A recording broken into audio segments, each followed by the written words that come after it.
Hello and नमस्कार दोस्तों, मेरा नाम है अनुभव और मैं इस वीडियो में आपके लिए लेके आया हूँ कंप्यूटर सिस्टम सिक्योरिटी की यूनिट नंबर 4 का फुल एक्सप्लेनेशन। और इस यूनिट का नाम है बेसिक क्रिप्टोग्राफी। तो चलिए बिना किसी देरी के शुरू करते हैं।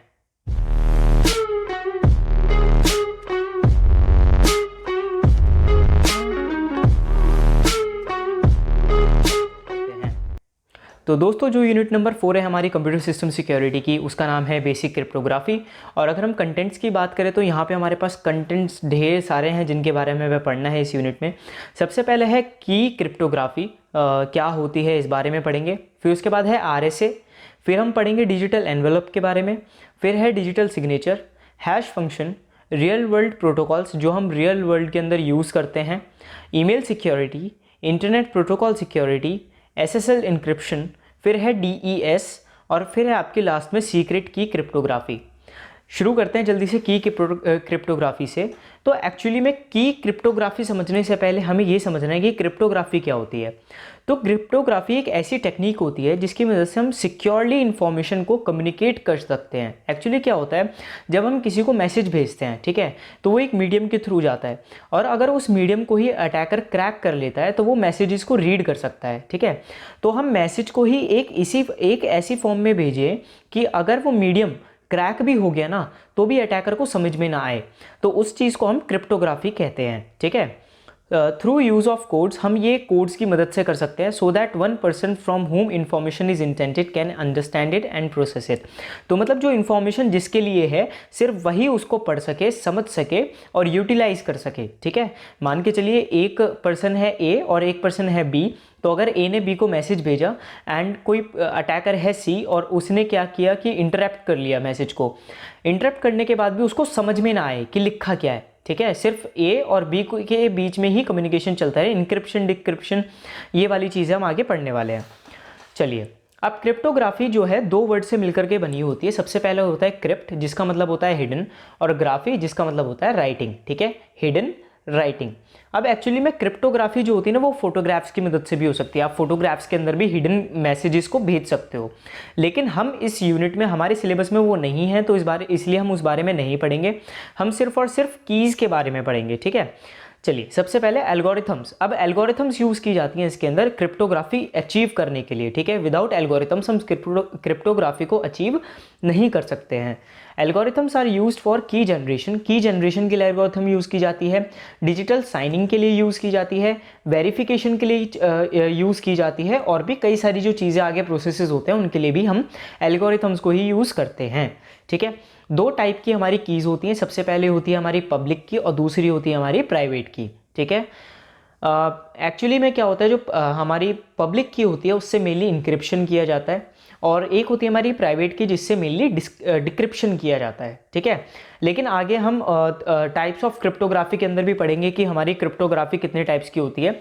एक्चुअली में हम इंक्रिप्शन और डिक्रिप्शन दोनों भी इस की से भी कर सकते हैं, तो हम आगे वो उस प्रोसीजर को देखेंगे।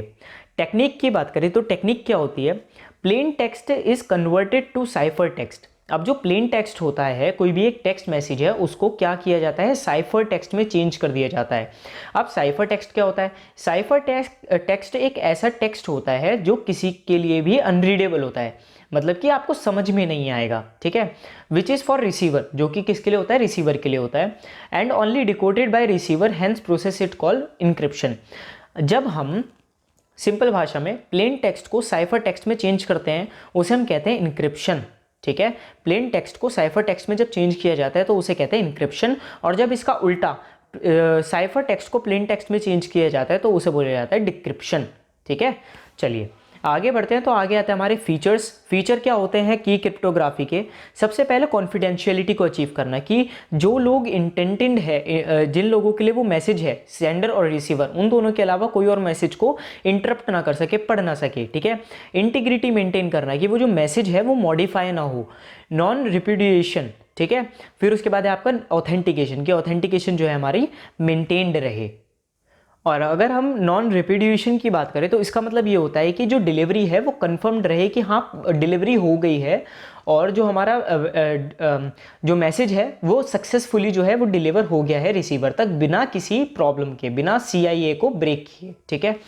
टाइप्स ऑफ क्रिप्टोग्राफी की बात करते हैं तो टोटल 3 टाइप की क्रिप्टोग्राफी होती है हमारी, ठीक है। अब एक्चुअली यहाँ पे एक आप समझेंगे कि 3 टाइप की क्रिप्टोग्राफी कैसे होती है, सिर्फ 2 टाइप की होती है, एसिमेट्रिक और साइमेट्रिक। लेकिन यहाँ पे मैं क्रिप्टोग्राफी की बात कर रहा हूँ, यहाँ पे मैं की क्रिप्टोग्राफी की बात नहीं कर रहा हूँ, ठीक है। तो क्रिप्टोग्राफी जो होती है 3 टाइप्स की होती है। सबसे पहला होता है साइमेट्रिक की क्रिप्टोग्राफी। अब यहाँ पे की क्रिप्टोग्राफी है, इसका मतलब है साइमेट्रिक है, इसका मतलब है कि इंक्रिप्शन और डिक्रिप्शन जो होगा वो सिंगल कॉमन की मदद से ही होगा, ठीक है। मतलब कि अगर आप इंक्रिप्शन के लिए पब्लिक की यूज़ कर रहे हो तो डिक्रिप्शन के लिए भी पब्लिक की ही यूज़ करोगे। अगर आप इंक्रिप्शन के लिए प्राइवेट की यूज़ कर रहे हो तो फिर आप डिक्रिप्शन के लिए भी प्राइवेट की ही यूज़ करोगे। मतलब एक ही की यूज़ होती है इंक्रिप्शन और डिक्रिप्शन दोनों के लिए। एग्जाम्पल की बात करें, एग्जाम्पल है हमारा DES, डेटा इंक्रिप्शन सिस्टम, ठीक है। आगे बढ़ते हैं तो आगे आता है हमारा सेकेंड टाइप जिसका नाम है हैश फंक्शंस। इसके अंदर कोई भी की ज़रूरत नहीं पड़ती है। Hash value with fixed length is calculated as per plain text.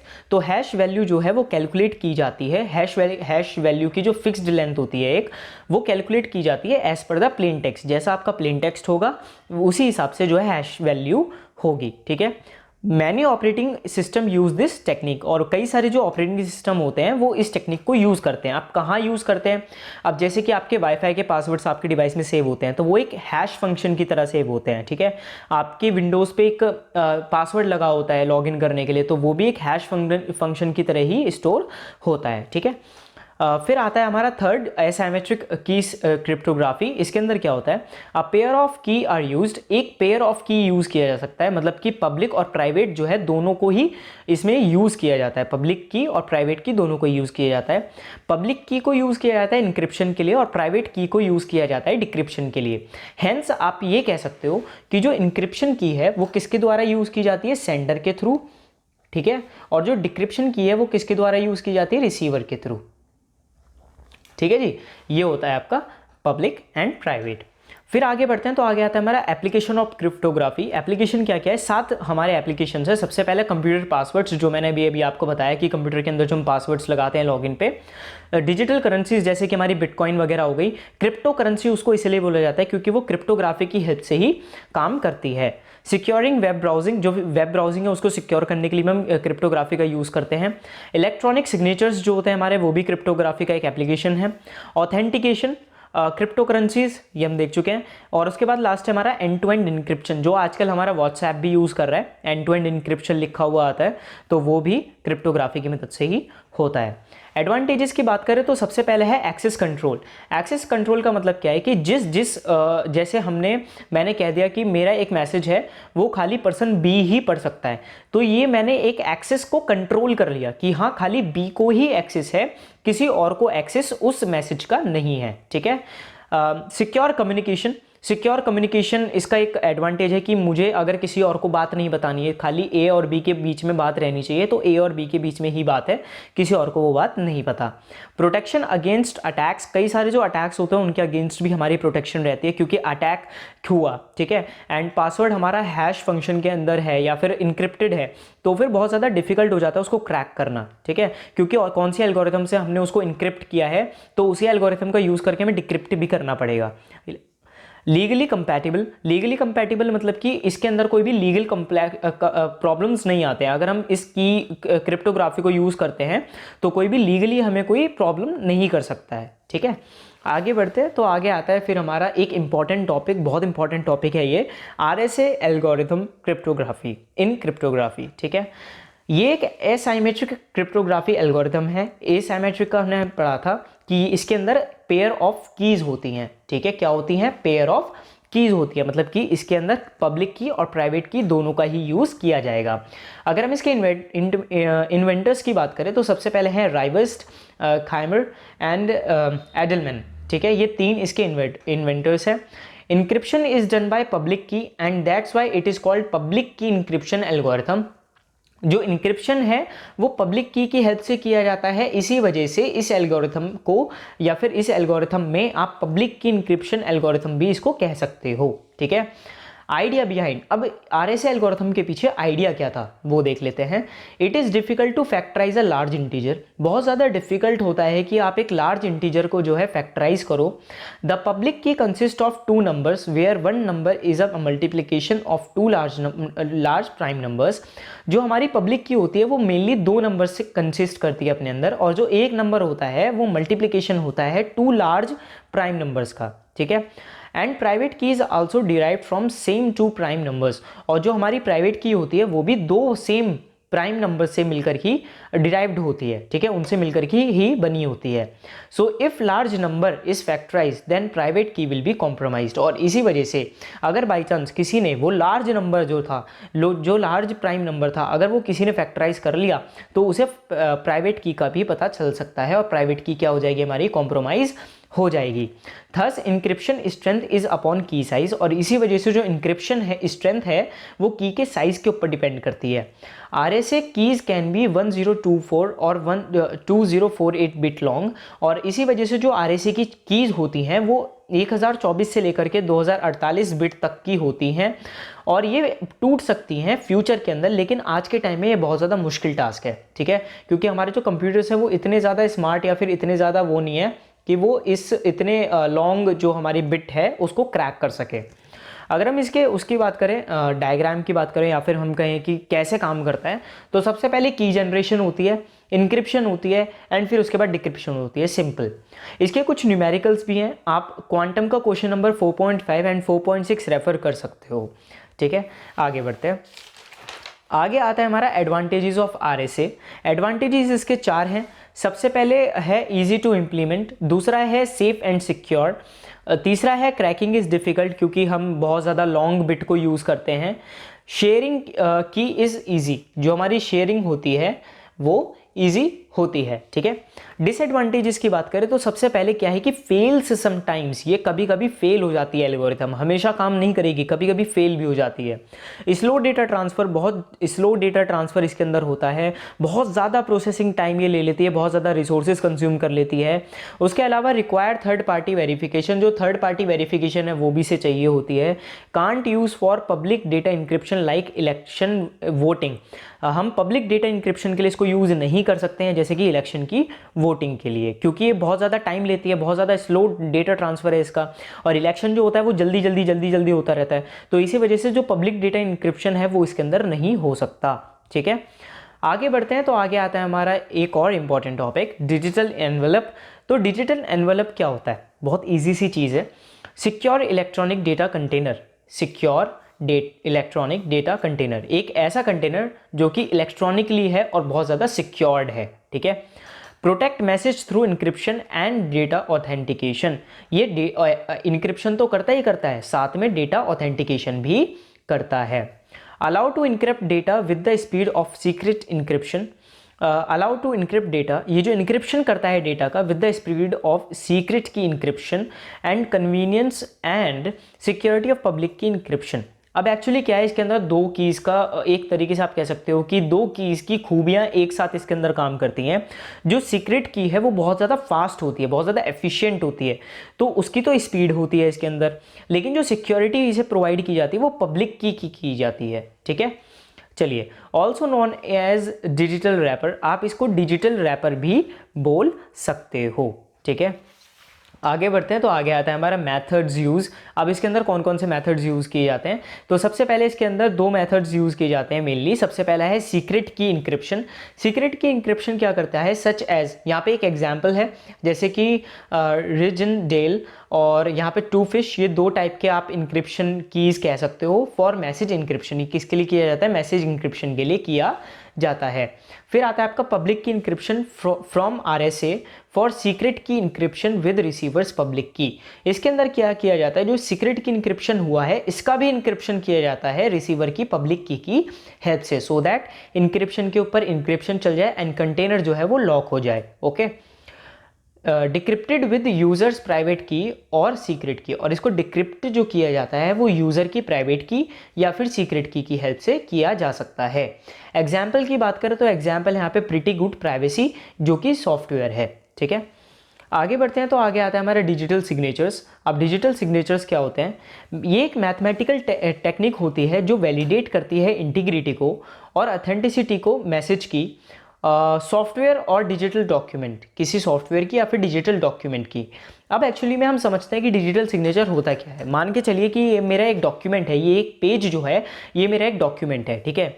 तो अब मैंने इसके ऊपर यहाँ पे अपनी ब्रांडिंग कर दी, या फिर मैं कह सकता हूँ ये मेरा एक डिजिटल सिग्नेचर है, ठीक है। यूनिक वेबसाइट्स क्या है, मेरा एक डिजिटल सिग्नेचर है। इस पेज पे मैंने एक डिजिटल सिग्नेचर कर दिया। अब क्या होगा कि मान के चलिए मैंने ये जो डॉक्यूमेंट है ये मैंने आपको मेल कर दिया, एंड मेल करने के बाद आपको चेक करना है कि क्या ये मेल जो है यूनिक वेबसाइट्स के थ्रू ही आया है। तो आप सबसे पहले मेरा ईमेल चेक कर सकते हो। फिर उसके बाद क्या है कि ये जो मैंने ये लिखा है ना, डिजिटल सिग्नेचर जो किया है, इसको भी आप चेकआउट कर सकते हो। इसके अंदर भी कुछ डॉट्स होते हैं, कुछ सिंबल्स होते हैं जिन्हें आप चेक कर सकते हो कि हाँ ये यूनिक वेबसाइट्स का ही है, ऑथेंटिक है, इंटीग्रिटी मेंटेन्ड है। इंटीग्रिटी का मतलब मॉडिफाई नहीं हुआ है, ऑथेंटिसिटी मतलब कि हाँ ओरिजिनल जो सेंडर है उसी के थ्रू हमारे पास डायरेक्ट आ रहा है, कोई भी बीच में क्रैक नहीं हुआ है, ठीक है। एग्जाम्पल के थ्रू मतलब एक डायग्राम के थ्रू समझते हैं। तो सबसे पहले यहाँ पे डेटा है, यहाँ पे आपकी हैशिंग एल्गोरिथम है, फिर यहाँ पे वन वे हैश है, यहाँ पे इंक्रिप्शन हुआ with the help of private की, फिर उसके बाद यहाँ पे डिजिटल सिग्नेचर हुआ हमारा, फिर उसके बाद यहाँ से नेटवर्क के थ्रू ये रिसीवर है हमारा, ठीक है। तो रिसीवर के पास ये डेटा है, ये HA का मतलब क्या है, हैशिंग एल्गोरिथम, OWH मतलब कि वन वे हैश, और यहाँ पे DS का मतलब डिजिटल सिग्नेचर, OWH वही वन वे हैश, यहाँ पे डिक्रिप्शन हुआ।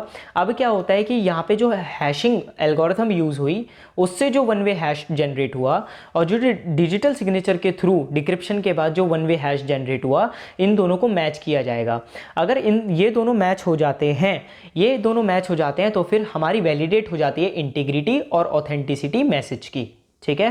क्लियर? एक बार और समझा देता हूँ। मान के चलिए हमारा सेंडर था, सेंडर ने हमें ये इंक्रिप्शन विक्रिप्शन जो भी था डिजिटल सिग्नेचर होने के बाद नेटवर्क के थ्रू ये रिसीवर के पास आया। अब रिसीवर के पास क्या हुआ, ये डेटा है, ये हैशिंग एल्गोरिथम में गया, वन वे हैश जनरेट हुआ, इसकी वैल्यू स्टोर हो जाएगी। फिर उसके बाद वही जो डेटा है वो डिजिटल सिग्नेचर के अंदर जाएगा, डिक्रिप्ट होगा with the help of private की, वन वे हैश जनरेट होगा, और इन दोनों वन वे हैशेस को क्या किया जाएगा, कंपेयर किया जाएगा। अगर ये दो वन वे हैश जो जनरेट हुए हैं ये दोनों सेम हुए तो फिर हमारी इंटीग्रिटी और ऑथेंटिसिटी क्या हो जाएगी, डन हो जाएगी। लेकिन अगर ये नहीं होता है तो फिर क्या होगा कि हमारी इंटीग्रिटी और वैलिडिटी हैम्पर हो चुकी है, तो उस डेटा को हटा दिया जाएगा और जो सेंडर है उसको इन्फॉर्म कर दिया जाएगा, ठीक है। इस तरीके से आप कह सकते हो, या फिर ये मान लिया जाएगा ये ऑथेंटिक डेटा नहीं है। अब इसके अंदर कौन कौन सी चीज़ें होती हैं? सबसे पहला होता है हमारा की जनरेशन एल्गोरिथम, इसके अंदर यूज़ होती है। इट सेलेक्ट्स और जनरेट्स प्राइवेट की फॉर इंक्रिप्शन, ये जनरेट करती है या फिर सेलेक्ट करती है प्राइवेट की को इंक्रिप्शन करने के लिए। साइनिंग एल्गोरिथम, इसके अंदर क्या होता है, one way hash is use to sign the document. फिर उसके बाद है साइन वेरिफिकेशन एल्गोरिथम, इसका काम क्या होता है, साइन एंड पब्लिक की जनरेट सम वैल्यूज़, जो अभी अभी मैंने आपको बताया ना कि वन वे हैश जनरेट होता है through hashing algorithm and digital signature. तो वही हैश वैल्यूज़ जो हैं वो अगर सेम है तो डेटा इंटीग्रिटी मेंटेन्ड है, नहीं तो हैम्पर हो चुकी है।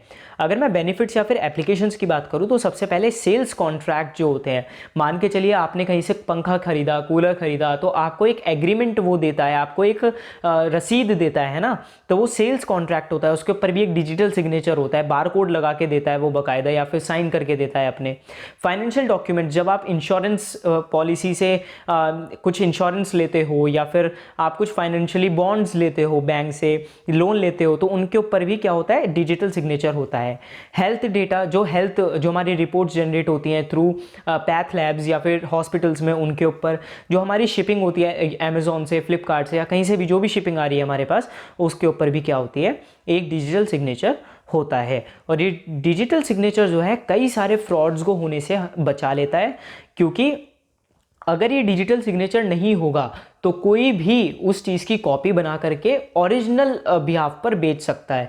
तो बहुत ज़्यादा कॉन्फ्लिक्ट बन जाएगा कि ओरिजिनल कौन सा है एंड डुप्लीकेट कौन सा है, ठीक है। प्रोडक्ट से तो पता चल जाएगा, लेकिन बिलिंग का क्या, बिल तो ओरिजिनल और डुप्लीकेट में कोई डिफरेंस नहीं रह जाएगा ना। तो इसी वजह से जो डिजिटल सिग्नेचर्स हैं वो बहुत ज़्यादा कन्वीनियंस बना देते हैं हमारे लिए, एक डिफ्रेंशिएट करने के लिए। ठीक है, आगे बढ़ते हैं। तो आगे आता है हमारा थर्ड क्रिप्टोग्राफी का टाइप, जिसका नाम है हमारा हैश फंक्शंस।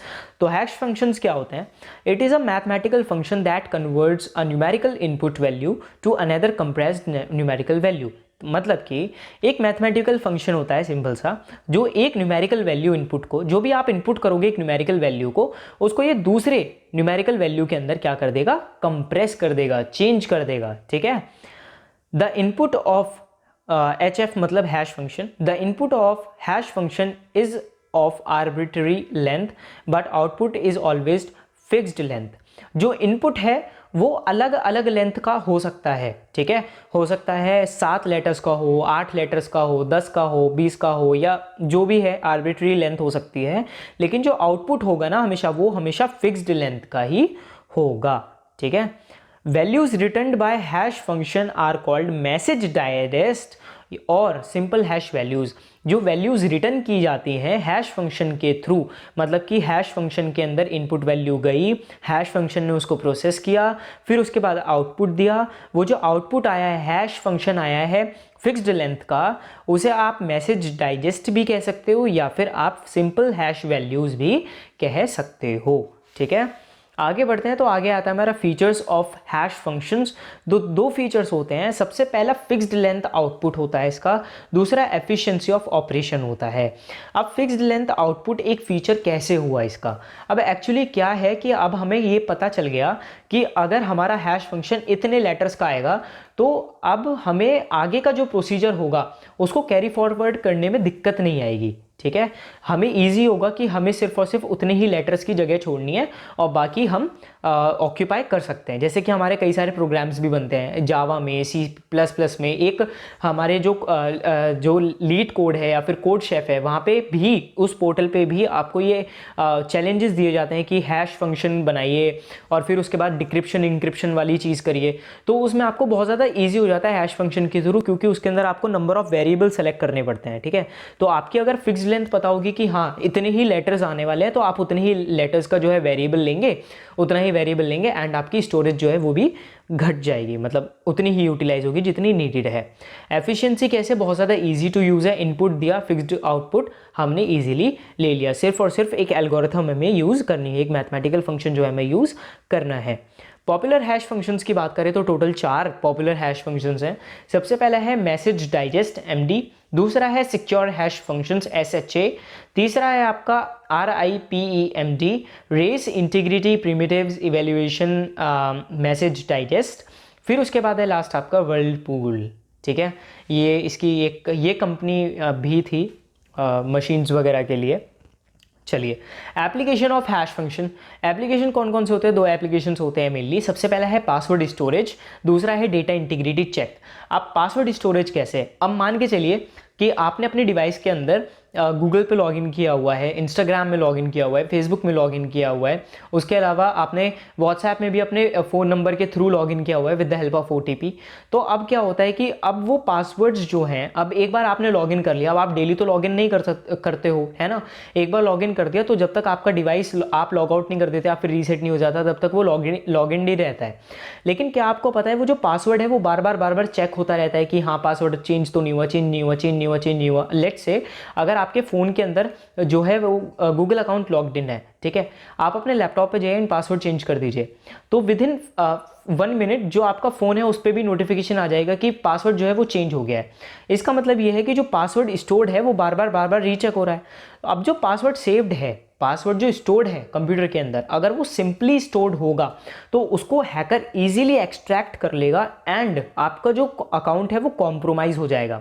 लेकिन वहीं अगर आप हैश फंक्शन का यूज़ करोगे या फिर इंक्रिप्शन का यूज़ करोगे या फिर क्रिप्टोग्राफी का यूज़ करोगे, तो फिर क्या होगा, वो जो पासवर्ड है वो इंक्रिप्टेड फॉर्म में होगा, सो दैट हैकर को बहुत ज़्यादा डिफिकल्टी होगी उसको डिक्रिप्ट करने में, एंड कभी कभी तो वो डिक्रिप्ट ही नहीं कर पाएगा क्योंकि उसके पास करेक्ट एल्गोरिथम ही नहीं होगा। तो इसलिए पासवर्ड स्टोरेज जो है वो बहुत ज़्यादा ईजी हो जाता है। डेटा इंटीग्रिटी की बात करें तो वही, डेटा मॉडिफाई नहीं हो पाता। जब अटैकर रीड कर पाएगा जब ही तो मॉडिफाई कर पाएगा ना। अब मान के चलिए मुझे एप्लीकेशन ऑफ हैश फंक्शन समझ में आ रहा है, अब मुझे यहाँ से ऑफ हटाना है। अब अगर मुझे ये पढ़ना ही नहीं आएगा तो फिर मैं कैसे ऑफ हटा दूंगा, यहाँ से नहीं हटा सकता ना। तो वही बात है, डेटा इंटीग्रिटी जो है वो मेंटेन रहेगी, चेक होती रहेगी। ठीक है, प्रॉपर्टी ऑफ हैश फंक्शन। अब प्रॉपर्टी की बात करें तो इसकी यहाँ पे 7 प्रॉपर्टीज़ है हमारे पास। सो सबसे पहला है डिटर्मिनिस्टिक। डिटर्मिनिस्टिक का मतलब क्या है? Same message same hash always. मतलब कि अगर आपने इनपुट दिया है प्रॉपर्टीज़, तो हमेशा प्रॉपर्टीज़ का अगर 1 2 3 4 5 6 7 आ रहा है तो हमेशा 1 2 3 4 5 6 7 ही आएगा, चाहे उसे आप 10 बार एंटर करो, 20 बार एंटर करो, 30 बार एंटर करो, ठीक है। Same message same hash always, okay. Quick, बहुत जल्दी काम करता है। जैसे आप इनपुट डालोगे तुरंत एल्गोरिथम रन होगा और तुरंत आपको एक आउटपुट दे देगा, ठीक है। Avalanche effect. एवलांच इफेक्ट का मतलब क्या है? अगर आपने छोटा सा भी एक माइनर चेंज इसके अंदर कर दिया तो रिजल्ट जो है वो चेंज हो जाएगा, जो आपका हैश है वो चेंज हो जाएगा। मान के चलिए प्रॉपर्टीज़ का जो पी है वो यहाँ पे कैपिटल है, लेकिन अगर मैंने स्मॉल इनपुट कर दिया तो फिर क्या होगा? हैश चेंज हो जाएगा। अगर मैं कैपिटल इनपुट कर दूंगा तो चेंज हो जाएगा। तो इसलिए ये केस सेंसिटिव भी आप बोल सकते हो, लेकिन यहाँ पे क्या है? एवलांच इफेक्ट आप ही इसे ही बोलोगे। One way function. One way function मतलब कि रिवर्स नहीं हो सकता, can not reverse the process. Collision resistant. Collision resistant मतलब कि अगर डिफरेंट मैसेज है तो सेम हैश नहीं हो सकता, सेम हैश नहीं हो सकता, ठीक है। अगर सेम डिफरेंट मैसेजेस हैं और सेम हैश, आप सोचो कि सेम हैश मिल जाएगा तो नहीं मिलेगा, ठीक है। प्री इमेज रेजिस्टेंस मतलब कि हैश जो है वो अनप्रिडिक्टेबल है। क्या है? जो हैश है वो अनप्रिडिक्टेबल है। सेकंड, प्री इमेज रेजिस्टेंस का मतलब क्या है? Difficult to find another input that has same hash value. जो दूसरा इनपुट है उसको ढूंढना बहुत ज़्यादा मुश्किल है, मतलब नामुमकिन है कि आप दूसरा कोई ऐसा मैसेज ढूंढ लो जिसकी सेम हैश वैल्यू हो, ठीक है।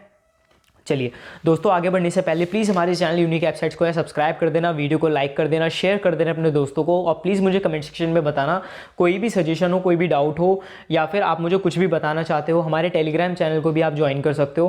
प्लीज़ सब्सक्राइब ज़रूर कर लेना यार, वीडियो को बेल आइकन ज़रूर दबा देना, ठीक है। नोट्स का लिंक जो है वो डिस्क्रिप्शन में आप डाउनलोड कर सकते हो। Real world internet security protocols. अब जो इंटरनेट सिक्योरिटी प्रोटोकॉल्स है जो हम रियल वर्ल्ड के अंदर यूज़ करते हैं उनके बारे में पढ़ने वाले हैं। तो सबसे पहला जो हमारा रियल वर्ल्ड प्रोटोकॉल है वो है हमारा SSL प्रोटोकॉल, और इसे हम सबसे ज़्यादा यूज़ करते हैं अपने वेबसाइट्स के अंदर, ठीक है। आपने सुना भी होगा SSL सर्टिफिकेट लेना पड़ता है, तो वही एक SSL प्रोटोकॉल भी आप कह सकते हो। Secure sockets layer protocol. अब जो हमारी वेबसाइट होती है वो रन करती है with the help of sockets, ठीक है। प्रोटोकॉल्स तो साथ में काम करते ही करते हैं, सॉकेट्स भी काम करते हैं जिससे आप जो है एफिशिएंटली उसको यूज़ कर सको। तो वही है सिक्योर सॉकेट्स लेयर प्रोटोकॉल, कि जो सॉकेट्स वेबसाइट के अंदर यूज़ हुए हैं वो सिक्योर्ड हैं, ठीक है। Protects confidentiality and integrity of data. ये हेल्प करती है कॉन्फिडेंशियलिटी और इंटीग्रिटी को मेंटेन करने के लिए, डेटा की जो भी डेटा आ रहा है थ्रू द सर्वर वो कॉन्फिडेंशियल हो और इंटीग्रिटी उसके अंदर मेंटेन रहे, ठीक है। Ensure privacy and authenticity of data. Privacy और ऑथेंटिसिटी जो है डेटा की वो मेंटेन्ड रहे, एंश्योर्ड रहे, ये भी इसका ही काम होता है। Located between application and transport layer. अगर हम इसके लोकेशन की बात करें तो ये जो एप्लीकेशन लेयर होती है और जो ट्रांसपोर्ट लेयर होती है, इन दोनों के बीच में जो है हमारी SSL प्रोटोकॉल जो है वो लाई करती है। फिर उसके बाद है SSL has some flaws and hence replace by TLS। कुछ फ्लॉज हैं SSL के अंदर जिसकी वजह से क्या होता है कि TLS जो है उसने इसको रिप्लेस कर दिया है, लेकिन आज के टाइम में हम TLS और SSL को एक साथ भी यूज़ कर सकते हैं। तो अब हम क्या है कि SSL के अंदर हो सकता है कि आज के टाइम में जो है जो फ्लॉज थे वो हट गए हों, इसी वजह से हम SSL को ही यूज़ करते हैं। TLS या फिर SSL वेबसाइट जो उसके अंदर क्या होता है, S एडेड होता है एक्स्ट्रा, मतलब कि HTTPS, S का मतलब सिक्योर रेदर देन HTTP। अगर किसी भी वेबसाइट के अंदर SSL या फिर TLS नहीं होगा तो HTTP लिखा हुआ मिलेगा आपको, और अगर उसके अंदर ये होगा तो आपको HTTPS लिखा हुआ मिलेगा, ठीक है। इट इज़ डिवाइडेड इन 3 सब प्रोटोकॉल्स। ये 3 सब प्रोटोकॉल्स के अंदर क्या होता है, डिवाइडेड होता है। सबसे पहला द हैंडशेक प्रोटोकॉल, दूसरा होता है रिकॉर्ड प्रोटोकॉल, और तीसरा होता है अलर्ट प्रोटोकॉल, ठीक है। तो ये 3 टाइप के जो हमारे प्रोटोकॉल होते हैं। आगे बढ़ते हैं तो आगे आता है हमारा सेकंड टाइप जिसका नाम है TLS प्रोटोकॉल। TLS का मतलब होता है transport layer security. Uses pseudo random algorithm, ये सूडो रैंडम एल्गोरिथम जो है उसको यूज़ करती है। इनक्रिप्ट्स कम्युनिकेशन, ये इनक्रिप्ट करती है कम्युनिकेशन को, क्योंकि ट्रांसपोर्ट लेयर है, ट्रांसपोर्ट अगर इनक्रिप्टेड होगा तो कम्युनिकेशन जो है वो भी हमारा इनक्रिप्टेड हो जाएगा, सिंपल। हैज़ 3 सब प्रोटोकॉल्स लाइक SSL, तो जो SSL के अंदर हमारे 3 सब प्रोटोकॉल्स थे वही इसके अंदर भी यूज़ होते हैं। तो मतलब कौन कौन से, हैंडशेक प्रोटोकॉल, रिकॉर्ड प्रोटोकॉल और अलर्ट प्रोटोकॉल इसके अंदर भी होते हैं। HTTP पहले, या इसमें पीछे था, इसमें आगे लिया ये लोग, चलिए। सिक्योर हाइपरटेक्स्ट ट्रांसफ़र प्रोटोकॉल, इसे हम बोलते हैं secure hypertext transfer protocol. Collection of security measures like establishing strong password, setting up firewall, thinking of antivirus protection and etcetera. तो अब इसका काम क्या होता है, सिक्योरिटी मेजर्स को ध्यान में रखना, जैसे कि सिक्योर पासवर्ड्स को इस्टेब्लिश करना। अब क्या होता है, कई बार आप वेबसाइट पे साइन अप कर रहे होते हो एंड वहाँ पे आपको ऑटोमेटिकली क्या होता है कि स्ट्रॉन्ग पासवर्ड जो है सजेस्ट करने लगता है, तो वो इसका काम होता है। या फिर जो पासवर्ड है आपका वो सिक्योरली सर्वर के ऊपर भी सेव हो, जो कम्युनिकेशन हो वो सिक्योरली हो, वो भी काम किसका होता है, इसी का होता है। सेटिंग अप फायरवॉल, जो फायरवॉल सेटअप हो वो भी इसी का काम होता है। थिंकिंग ऑफ एंटीवायरस प्रोटेक्शन, जो एंटीवायरस है वो हमारा प्रोटेक्टेड रहे, उसके ऊपर कोई अटैक ना हो जाए मेलवेयर वाला, तो वो भी इसी का काम होता है। It includes data entry form that are use to input data, इसके अंदर कुछ डेटा एंट्री फॉर्म होते हैं जिन्हें यूज़ किया जाता है डेटा इनपुट करने के लिए। वर्क्स एट एप्लीकेशन लेयर, और ये किस पे काम करता है, एप्लीकेशन लेयर पे ये काम करता है। फिर उसके बाद आता है हमारा सेट। सेट की फुल फॉर्म होती है secure electronic transaction.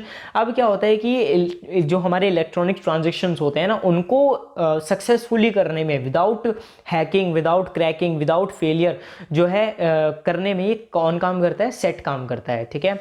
It is not a payment system, ये पेमेंट सिस्टम नहीं है, बल्कि ये एक सिक्योर ट्रांजैक्शन प्रोटोकॉल है, ठीक है। तो अगर आप UPI यूज़ करते हो, अगर आप किसी को ट्रांजैक्शन कर रहे हो, तो जो प्रोटोकॉल यूज़ हो रहा है, जो उसका, मान के चलिए एक पर्सन A है एंड एक पर्सन B है एंड इसने इसको पैसे भेजे, ठीक है। अब ये जो एरो है ना, ये है पेमेंट सिस्टम, लेकिन इसकी जो बाउंड्री है ये कौन है, सेट है, ठीक है। ये इसको प्रोटेक्शन कौन दे रहा है, सेट दे रहा है, ठीक है जी। चलिए फिर आगे देखते हैं, तो आगे आता है हमारा PEM प्रोटोकॉल। PEM की फुल फॉर्म है प्राइवेसी एनहेंस्ड मेल। इसके अंदर जो है हमारे 4 टाइप के जो है पर्टिकुलर पेपर जो है वो काम में लिए जाते हैं इसको डिफाइन करने के लिए, ठीक है, इसके बारे में जानकारी देने के, एक्सप्लेन करने के लिए।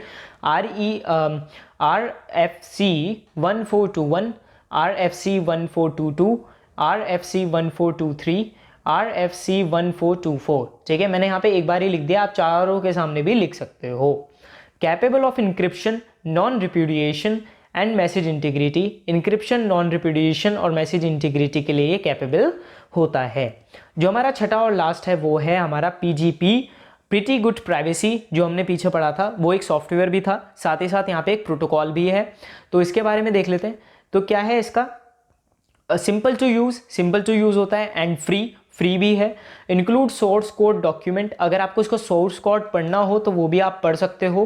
PGP is more popular than PEM, जो PEM है उससे ज़्यादा कौन पॉपुलर है जी, PGP हमारा पॉपुलर है, ठीक है। Has cryptographic features like PEM, इसके अंदर भी क्रिप्टोग्राफिक फीचर्स हैं PEM की तरह, मतलब कि ये भी इंक्रिप्शन, नॉन रिप्यूडिएशन और मैसेज इंटीग्रिटी के अंदर बिलीव करता है, ठीक है जी। चलिए आगे बढ़ते हैं। तो आगे आता है हमारा ईमेल सिक्योरिटी, जो हमारा नेक्स्ट टॉपिक है उसका नाम है ईमेल सिक्योरिटी। तो ईमेल सिक्योरिटी का क्या काम है जी, use to safeguard email accounts. ये हमारा ईमेल अकाउंट जो होते हैं, जो हम कम्युनिकेशन कर रहे हैं, ईमेल भेज रहे हैं, आ रहे हैं, गलत ईमेल तो नहीं आ रहा है, ईमेल के अंदर मेलवेयर तो नहीं है, ईमेल के अंदर जो फाइल यूज़ किए गए हैं, वर्ड्स यूज़ किए गए हैं वो अनवांटेड तो नहीं है, स्पैम तो नहीं है। तो ये जो सारी चीज़ें हैं वो कौन चेक करता है, हमारी ईमेल सिक्योरिटी जो है हमारी चेक करने के लिए काम आती है इन सब चीज़ों को। सेफ गार्ड ईमेल अकाउंट्स, जो हमारे ईमेल अकाउंट्स होते हैं उनको सेफ गार्ड करने के लिए हेल्पफुल होती है, जैसे गूगल के लिए जीमेल हो गया, याहू मेल हो गया, ठीक है, ये सब आउटलुक हो गया। And communications from unauthorized access, जो कम्युनिकेशन है अनऑथराइज्ड एक्सेस से, मतलब कि किसी कंपनी ने प्रमोशन के लिए मुझे मेल भेजा, लेकिन उस मेल के अंदर क्या था, कुछ खतरनाक चीज़ थी, मेलवेयर था, वायरस था, ट्रोजन था, तो उन चीज़ों से ये प्रोटेक्ट करता है हमें। And loss, data loss and threats, की डेटा लॉस ना हो जाए, थ्रेट्स जो है वो ना मिले, तो ये सारी चीज़ें इसका काम होता है। It involves ensuring confidentiality, integrity and availability, मतलब कि कॉन्फिडेंशियलिटी मतलब कि कोई और ना पढ़े, इंटीग्रिटी मतलब मैसेज मॉडिफाई ना हो, अवेलेबिलिटी मतलब कि अगर सेंडर ने भेजा है तो रिसीवर को रिसीव हो ही हो, ठीक है। ये जो है ये भी ये इन्वॉल्व इंश्योर करता है हमारे लिए। Also safe guard from fishing, spam, virus and malware, ये हमें सेफ गार्ड करता है, हमें बचाता है फिशिंग से, स्पैम से, वायरस से, मेलवेयर से। तो कई बार आपने देखा होगा कि कुछ हमारे पास मेल्स आते हैं एंड मेल्स आने के बाद वो डायरेक्टली स्पैम में चले जाते हैं, क्योंकि उनके अंदर कोई फाइल होती है, कोई इमेज होती है, कोई ऑडियो होती है, तो वो इसीलिए चली जाती है क्योंकि जो ईमेल सिक्योरिटी होती है उसको ये लगता है कि, लगता क्या हो भी सकता है हो कि ये फिशिंग पेज कंटेन करता है, या फिर ये स्पैम है, या फिर इसके अंदर वायरस हो सकता है, मेलवेयर हो सकता है, ट्रोजन हो सकता है, या फिर अनऑथराइज्ड एक्सेस हो सकता है, ठीक है।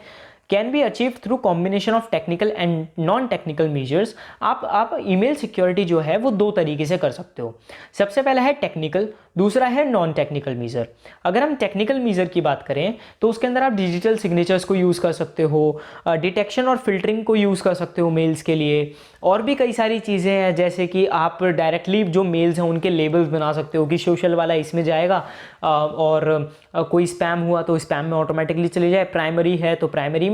तो इस तरीके से आप कुछ लेबल्स बना सकते हो। आप जो मेल्स आपके सबसे ज़्यादा इंपॉर्टेंट है, आप उन्हें ईमेल टैग कर सकते हो कि वो इंपॉर्टेंट है मेरे लिए, अगर इस ईमेल से मेल आए तो सबसे मेरी पहली प्रायोरिटी है, बाकी की मेल्स आप स्पैम में भेज दो। तो ये वाली चीज़ें आपकी टेक्निकल मेजर्स के अंदर आ जाती हैं।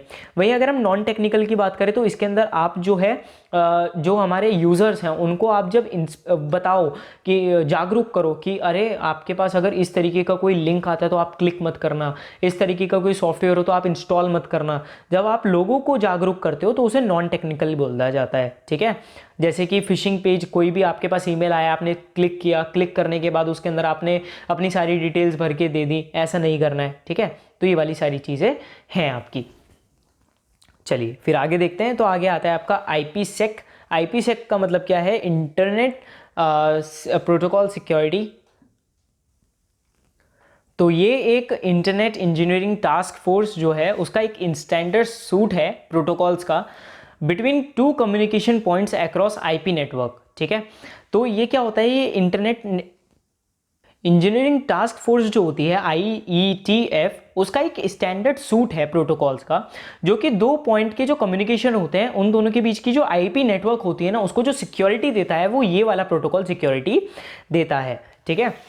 It also defines encrypted, decrypted and authenticated packets. ये हमें डिफाइन करता है इंक्रिप्टेड, डिक्रिप्टेड या फिर ऑथेंटिकेटेड पैकेट्स जो होते हैं उनको क्या करता है? डिफाइन करता है। प्रोटोकॉल्स नीडेड फॉर सिक्योर की एक्सचेंज, जो प्रोटोकॉल्स हमें ज़रूरी होते हैं, जो चाहिए होते हैं सिक्योर की एक्सचेंज के लिए, की मैनेजमेंट के लिए, वो इसके अंदर डिफाइंड होते हैं, ठीक है। तो जितने भी आपकी की शेयरिंग हो रही है, की एक्सचेंज हो रही है, की मैनेजमेंट होती है, वो सारे के सारे जो प्रोटोकॉल्स होते हैं वो किसके अंदर डिफाइंड होते हैं? IP सिक्योरिटी के अंदर होते हैं। अगर हम इसके यूजर्स की बात करें तो यूजेस इसके टोटल 4 होते हैं मेनली। सबसे पहला है इनक्रिप्ट एप्लीकेशन लेयर डेटा। जो एप्लीकेशन डेटा होता है हमारा, एप्लीकेशन लेयर का जो डेटा होता है उसको क्या करता है? इनक्रिप्ट करता है। Provide security for router sending routing data across public internet. ये प्रोवाइड करता है सिक्योरिटी राउटर्स के लिए, उन राउटर्स के लिए जो कि क्या कर रहे हैं? राउटिंग कर रहे हैं डेटा अक्रॉस पब्लिक इंटरनेट। अब एक्चुअली क्या होता है, जो हमारी मेन इशू आता है ना, वो आता है यही कि हम पब्लिक इंटरनेट के ऊपर ये सारा काम कर रहे हैं। अगर हमारा डेटा जो है वो प्राइवेट होगा तो फिर हमें इंक्रिप्शन की ज़रूरत ही क्या है? क्योंकि हमारा जो नेटवर्क है वो पहले से इंक्रिप्टेड है, तो हमें इंक्रिप्शन की ज़्यादा ज़रूरत नहीं है। लेकिन जो हमारे पब्लिक वाईफाईज होते हैं, पब्लिक इंटरनेट होता है, वो क्या होता है? वो अनसिक्योर्ड होता है, ठीक है। उसके अंदर कोई भी बंदा हमारे डेटा को एक्सेस कर सकता है, चुरा सकता है। तो इसी वजह से जो राउटर्स होते हैं उनको ये क्या करता है? सिक्योरिटी प्रोवाइड करता है, सो दैट जो राउटिंग हो रही है ना पैकेट्स की, वो सिक्योरली हो, ठीक है।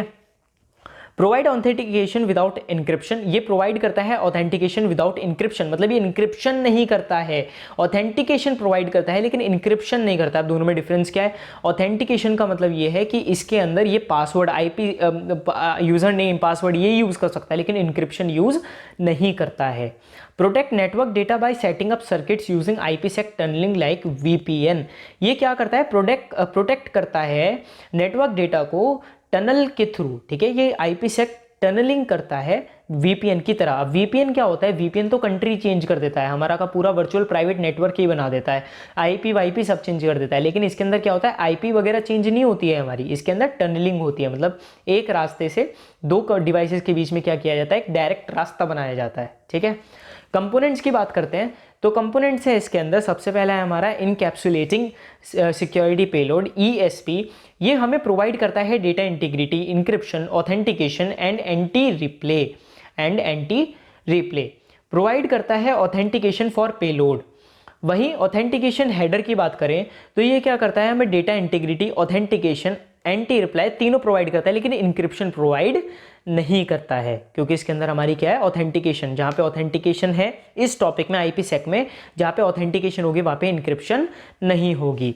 Anti replay doesn't protect data confidentiality, और जो एंटी रिप्ले है वो हमारी डेटा कॉन्फिडेंशियलिटी को प्रोटेक्ट नहीं करता है, क्योंकि इंक्रिप्शन ही नहीं है तो कॉन्फिडेंशियलिटी कैसे मेंटेन रह सकती है। थर्ड हमारा जो आता है वो आता है हमारा इंटरनेट की एक्सचेंज, IKE।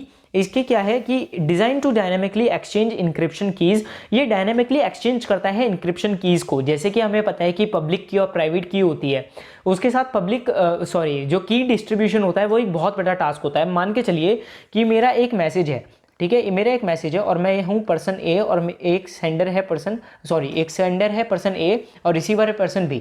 ठीक है, अब हुआ क्या, जो इंक्रिप्शन हुआ वो भी पब्लिक की हेल्प से हुआ, अब जो डिक्रिप्शन होना है वो भी पब्लिक की तरफ से होना है, क्यों, मतलब साइमेट्रिक है लेट से। तो फिर अब क्या हुआ, जो पब्लिक कीज़ है इन दोनों का जो ट्रांसफ़र है, मतलब कि जो शेयरिंग है, डिस्ट्रीब्यूशन है, वो बहुत ज़्यादा डिफिकल्ट है। तो इस चीज़ के लिए डायनेमिकली एक्सचेंज कर देता है इंक्रिप्शन कीज़ को। इस तरीके से इसको डिज़ाइन किया गया है कि डायनेमिकली कर ले, मैनुअली हमें करने की ज़रूरत ना हो।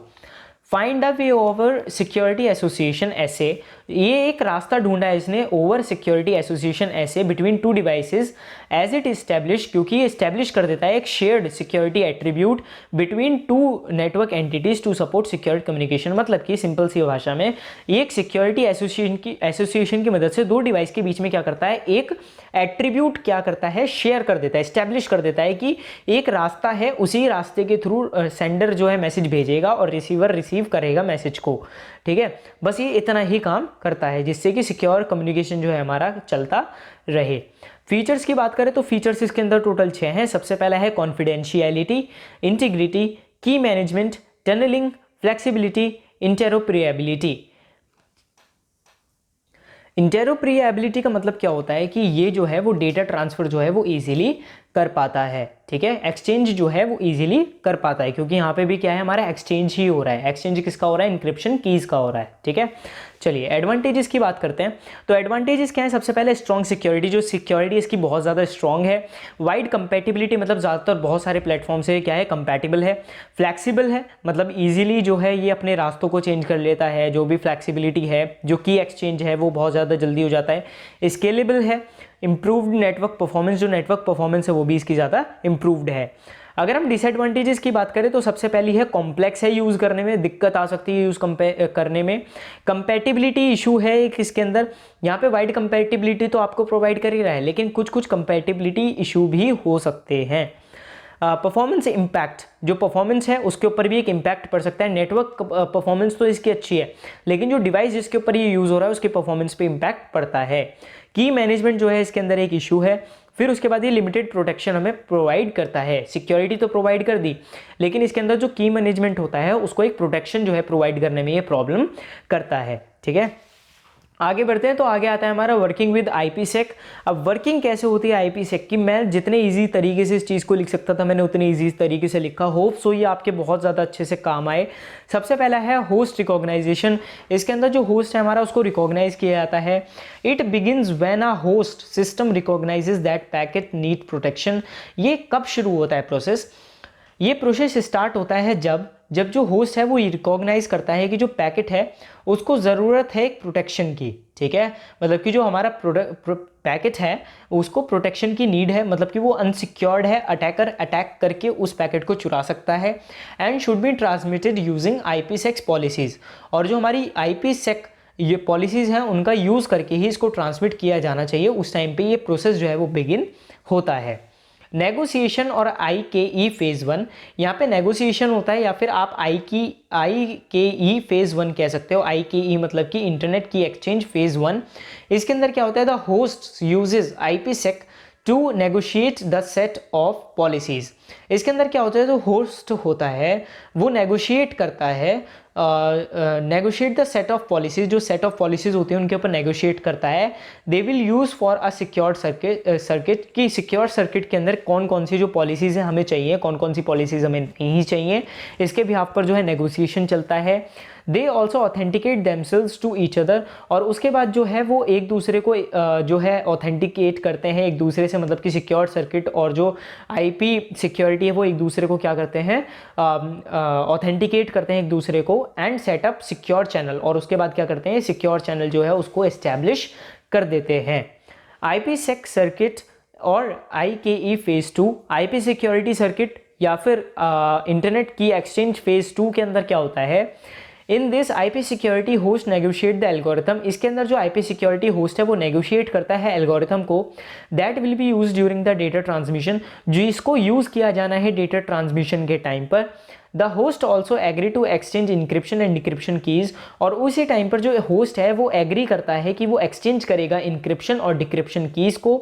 दे plan to use for traffic to and from protected network, जिसके लिए वो प्लान करते हैं कि जो ट्रैफिक है वो आना जाना होगा या फिर जो प्रोटेक्टेड नेटवर्क है उसके ऊपर हमें सेंड करना है, ठीक है। फिर उसके बाद आता है हमारा IP सिक्योरिटी ट्रांसमिशन, जो हमारा चौथा जो हमारा प्रोसीजर है। इसके अंदर क्या होता है, host exchange the actual data across secure tunnel they have established. इसके अंदर क्या होता है, जो होस्ट है वो एक्सचेंज कर देता है डेटा को ओवर द सिक्योर नेटवर्क जो उन्होंने बनाया है। The IP security SAs setup earlier are use to encrypt and decrypt packets.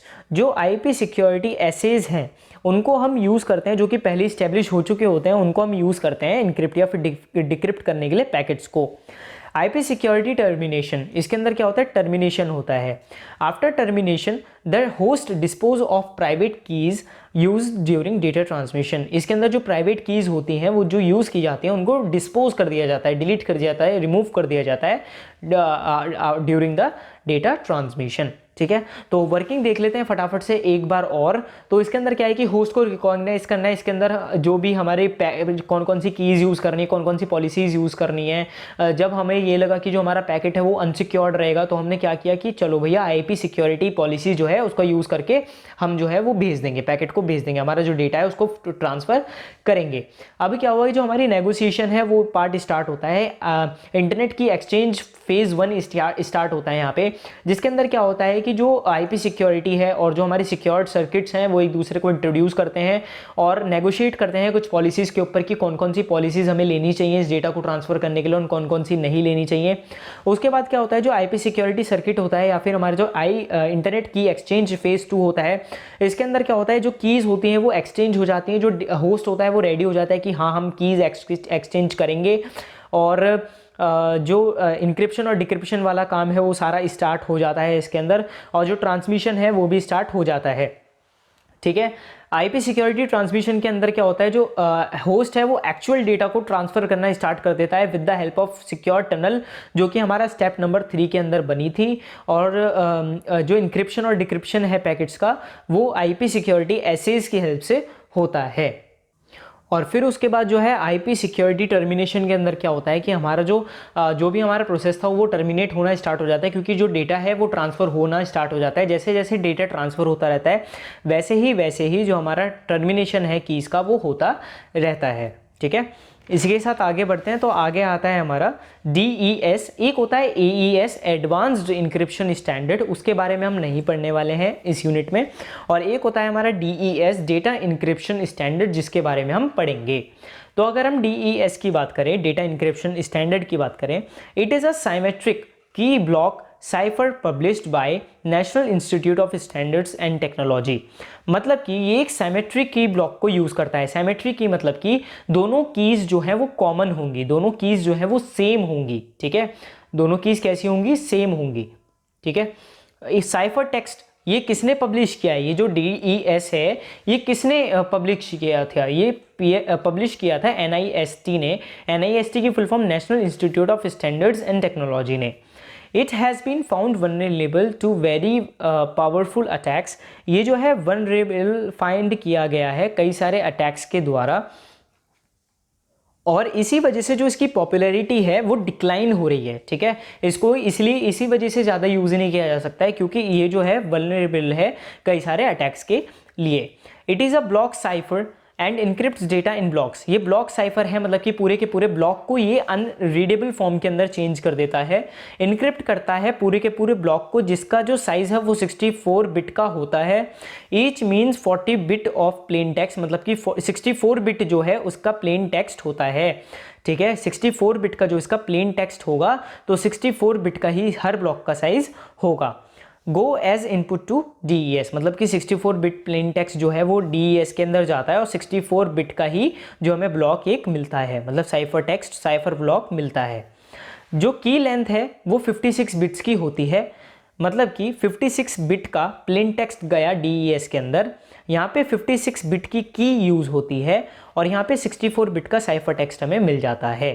अब 56 बिट की क्यों होती है जी? अब एक्चुअली में होता क्या है कि इनिशियली जो हमारे की होती है ना वो 64 बिट्स की ही होती है जब तक DES का प्रोसेस स्टार्ट नहीं होता, लेकिन जो हर एक 8वीं की होती है उसको डिस्कार्ड किया जाता है, मतलब कि 8वीं जो चाबी होती है उसको हटा दिया जाता है, मतलब कि 8, 16, 24, 30, 32, 40, 48, 56, 64 जो ये 8वीं की है हमारी 1, 2, 3, 4, 5, 6, 7, 8th की जो है उसको क्या किया जाएगा? डिस्कार्डेड किया जाएगा।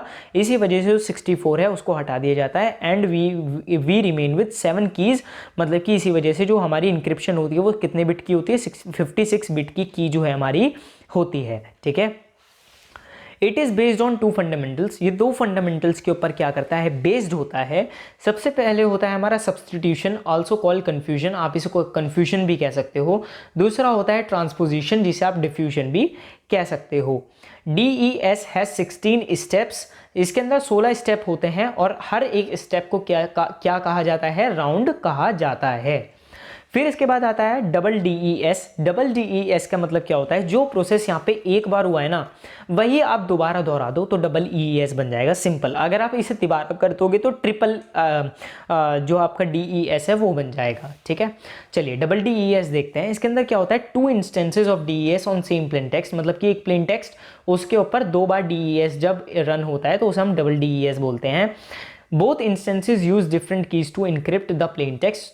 जो दोनों हमारे इंस्टेंसेज हैं वो अलग अलग कीज को यूज़ करते हैं इनक्रिप्ट करने के लिए प्लेन टेक्स्ट को। ठीक है, both keys are required for decryption. दोनों कीज हमें डिक्रिप्शन के लिए चाहिए, मतलब दोनों कीज जो इंक्रिप्शन के लिए चाहिए वही डिक्रिप्शन के लिए भी चाहिए। तो मतलब डिस्ट्रीब्यूशन जो है एक इसकी प्रॉब्लम आ जाती है सबसे पहली, जो हमें बात यहीं पे समझ में आ गई है। सबसे पहले इसके डायग्राम को समझते हैं। तो डायग्राम कहता है 64 बिट का प्लेन टेक्स्ट है जी, DES साइफर फर्स्ट बना, की 1 है हमारी 56 बिट की, फिर उसके बाद यहाँ से 64 बिट का पार्शली साइफर टेक्स्ट जो है दोबारा से DE साइफर सेकंड में गया, वहाँ पे की 2 56 बिट की बनी और यहाँ से हमें 64 बिट का साइफर टेक्स्ट मिल गया, सिंपल। ठीक है, 64 bit plain text, DES cipher first, फिर उसके बाद क्या है कि 64 बिट का पार्शली साइफर टेक्स्ट हमें मिलेगा, फिर उसके बाद DES साइफर सेकंड मिला हमें, 64 बिट का साइफर टेक्स्ट यहाँ पे हमें मिल गया। यहाँ पे भी 2 बार की जो है हमारी यूज़ हुई है। ठीक है, इट यूजेस 112 बिट्स की। अब है क्या यहाँ पे? 112 बिट की जो है चाबी इसने यूज़ करी, 56 बिट्स यहाँ, 56 बिट्स यहाँ, लेकिन फिर भी जो हमें सिक्योरिटी लेवल मिलता है वो 2 की पावर 56 का मिलता है, ड्यू टू विच ये man in the middle attack या फिर meet in the middle attack जो है उससे ये ब्रेक हो जाता है, मतलब ये उससे वनरेबल रह जाता है। इसी वजह से बहुत ज़्यादा हमें प्रॉब्लम्स हो सकती हैं। अगर किसी ने man in the middle attack या फिर meet in the middle attack कर दिया तो फिर ये जो एल्गोरिथम है, ये जो हमारा DES है, ये काम नहीं करेगा, इनक्रिप्शन स्टैंडर्ड जो है ये काम नहीं करेगा। ठीक है, आगे देखते हैं। तो आगे आता है हमारा ट्रिपल DES। अब हम पढ़ने वाले हैं ट्रिपल DES के बारे में। तो दोस्तों आगे बढ़ने से पहले प्लीज़ होप सो आपने अभी तक तो चैनल सब्सक्राइब कर दिया होगा, नहीं किया है तो प्लीज़ कर दो और बेल आइकन को ज़रूर दबा देना, नई वीडियोस की आपको नोटिफिकेशन मिल जाएगी। अभी तक कोई डाउट हो तो कमेंट में बता दो, मैं बिल्कुल क्लियर आउट कर दूंगा एज सुन एज पॉसिबल। ठीक है, ट्रिपल DES के अंदर क्या होता है, जो यहाँ पे हुआ है ना पीछे, वही सेम टू सेम डिट्टो यहीं पे होगा, बस फर्क क्या है, 3 बार होगा, ठीक है। पहले 1 बार हुआ, फिर 2 बार हुआ, अब 3 बार होगा, ठीक है। यूज 3 इंस्टेंसेस, इसके अंदर क्या है, use different type of keys choosing technique, ये डिफरेंट कीज चूजिंग जो टेक्निक्स है उनको यूज करता है। सबसे पहले क्या होगा, ऑल कीज आर डिफरेंट, सारी कीज जो है डिफरेंट होंगी। दूसरी बारी में क्या होगा, 2 कीज सेम होंगी एंड 1 इज डिफरेंट, एक डिफरेंट होगी। ऑल कीज आर सेम, और तीसरी बारी में क्या होगा, सारी की सारी जो कीज है वो सेम होंगी, ठीक है। Also vulnerable to man in middle attack, ये भी man in the middle attack या फिर meet in the middle attack जो है उससे वनरेबल है। गिव सिक्योरिटी लेवल ऑफ 2 की पावर 112 इंस्टेड ऑफ 168 बिट की, क्योंकि ये यूज़ करता है 168 बिट की कीज़ को, लेकिन हमें कितना का इंक्रिप्शन देता है, 2 की पावर 112 का, ठीक है। तो इसी वजह से ये वनरेबल होता है। चलिए आगे बढ़ते हैं। तो आगे आता है हमारा सीक्रेट की क्रिप्टोग्राफी।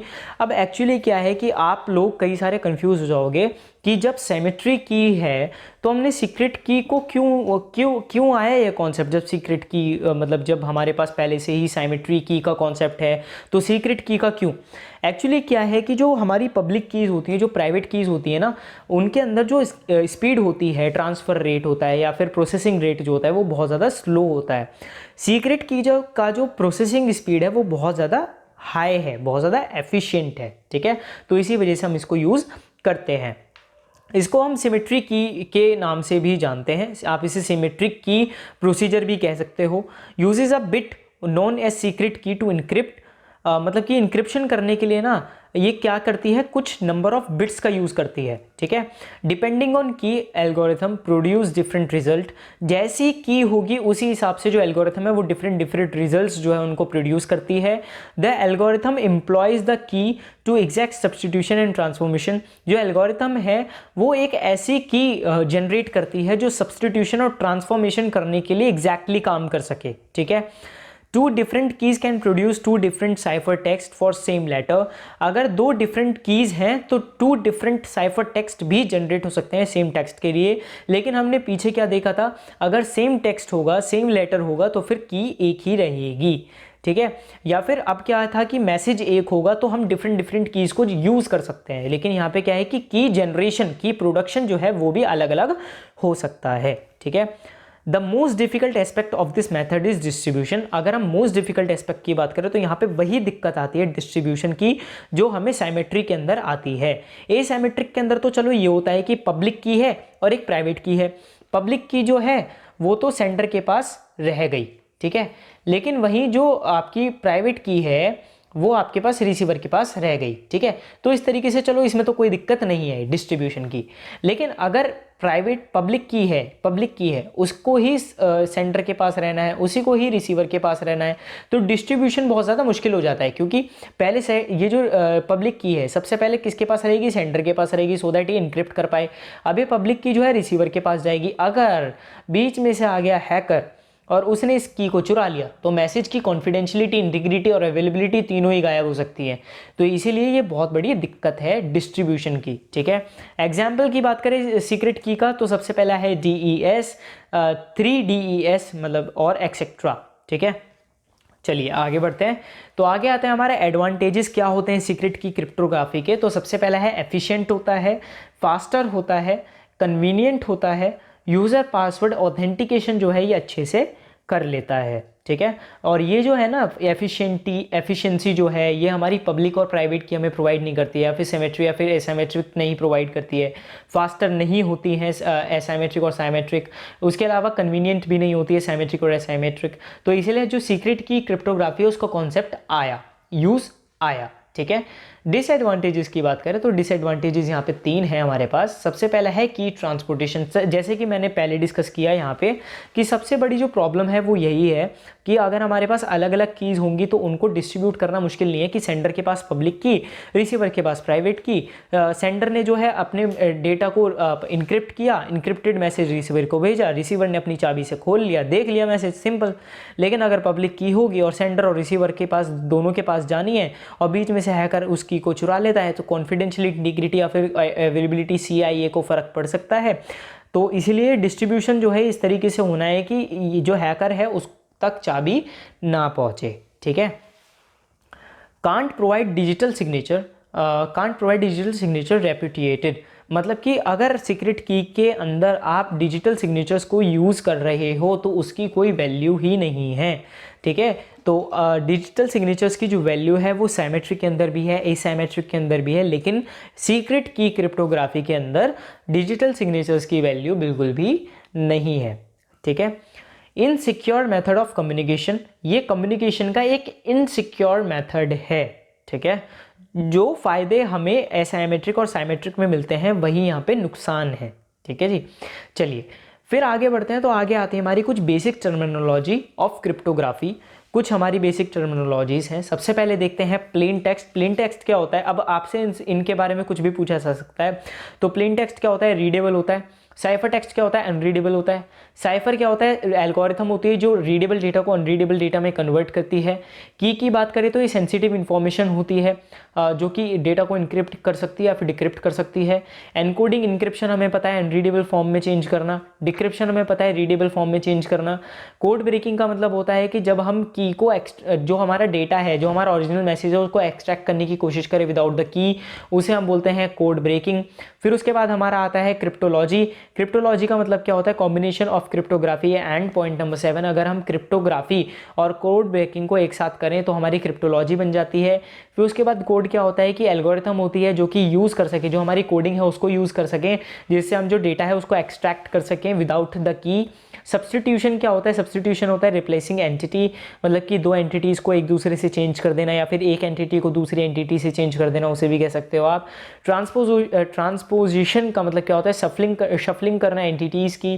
फिर उसके बाद ब्लॉक साइफर का मतलब क्या होता है कि एक जो ब्लॉक है पूरा का पूरा साइफर का जो हमारा इनपुट है उसको उसके पूरे ब्लॉक को हम प्रोसेस करके एक आउटपुट प्रोड्यूस करते हैं ब्लॉक में, तो उसे हम ब्लॉक साइफर कहते हैं। और स्ट्रीम साइफर के अंदर क्या हम करते हैं? हम प्रोसेस करते हैं एक इनपुट एलिमेंट को और फिर उसके बाद उसको ही क्या करते हैं? प्रोड्यूस करते हैं उसका ही आउटपुट एलिमेंट। तो दोस्तों ये थी हमारी unit number 4 computer system security की। होप सो ये आपके बहुत ज़्यादा काम आई होगी और आपको बहुत ज़्यादा हेल्पफुल होगी ये वीडियो। दोस्तों कुछ एग्जाम्स के लिए मैं टिप देना चाहूँगा कि आप 2 मार्कर्स जो है ज़रूर पढ़ के जाना, बहुत ज़्यादा हेल्पफुल रहेगा आपके लिए। बहुत अच्छे मार्क्स जो गेन है आपको वहाँ से हो जाएंगे और आइडिया भी बहुत अच्छा पड़ेगा वहाँ से। साथ ही साथ आप जितने ज़्यादा हो सके उतने क्वेश्चंस को अटैम्प्ट कीजिएगा, अगर हो सके तो एक्स्ट्रा भी अटैम्प्ट कर दीजिएगा। आपकी एक अच्छी इमेज जो है एग्जामिनर के सामने आएगी। उसके साथ ज़्यादा से ज़्यादा प्रेजेंटेशन जो है आप अपनी क्लियर रखिएगा। अब जैसे कि ये शीट है तो लेफ्ट हैंड साइड जो है मार्जिन खींचेगा, राइट हैंड साइड यहाँ पे मार्जिन खींचेगा, सो दैट प्रेजेंटेशन जो है वो अच्छी आए। एक क्वेश्चन को, एक आंसर को जो है एक पूरे पेज पर ही ख़त्म करने की कोशिश कीजिएगा। मतलब कि मान के चलिए मैंने टॉपिक स्टार्ट किया तो एक नया टॉपिक जो मैं स्टार्ट करूँ वो एक नए पेज से स्टार्ट करूँ और जो मैं से एंड करूँ ना वो भी जहाँ पे कोई से भी पेज पे कर रहा हूँ लेकिन मैं एंड में ही करूँ। ये एक आपकी एक प्रेजेंटेशन दिखाता है कि बहुत अच्छी प्रेजेंटेशन है। तो आप प्रेजेंटेशन पे बहुत ज़्यादा ध्यान दीजिएगा। बहुत ज़्यादा अट्रैक्टिव, जो आप जितनी ज़्यादा अट्रैक्टिव शीट आपकी होगी उतना ज़्यादा ही मन करेगा एग्जामिनर का चेक आउट करने का, आपकी शीट को पढ़ने का, एंड उतना ही ज़्यादा एग्जामिनर को कॉन्फिडेंस आएगा कि आपके कंटेंट में जो है कॉन्फिडेंस आएगा। और ज़्यादा से ज़्यादा हो सके आपकी पॉइंट्स की फॉर्म में लिखिएगा। जैसे मैं यहाँ पे आपको कुछ दिखा देता हूँ एग्जाम्पल। जैसे मैंने यहाँ पे ब्लैक हेडिंग लिखी है, उसके बाद यहाँ पे मैंने पॉइंट्स में जो अपने आंसर को डिवाइड किया, ना कि पैराग्राफ में। अगर मैं पैराग्राफ लिख दूंगा तो आपका भी मन नहीं करेगा मेरे नोट्स को पढ़ने का। तो जितना ज़्यादा हो सके आप पॉइंट्स में लिखिएगा, उतना ज़्यादा आपके लिए बेनिफिट होगा। होप सो ये कुछ टिप्स थी बेसिक सी, ये आपके लिए बिल्कुल हेल्पफुल होंगी। तो प्लीज़ हमारे चैनल को सब्सक्राइब कर दो, वीडियो को लाइक कर दो, शेयर कर दो अपने दोस्तों को, और हम मिलते हैं नेक्स्ट वीडियो में। जय हिंद, जय Bharat. Thanks for watching unique app sites. जय Shri Ram and all the best for your examinations.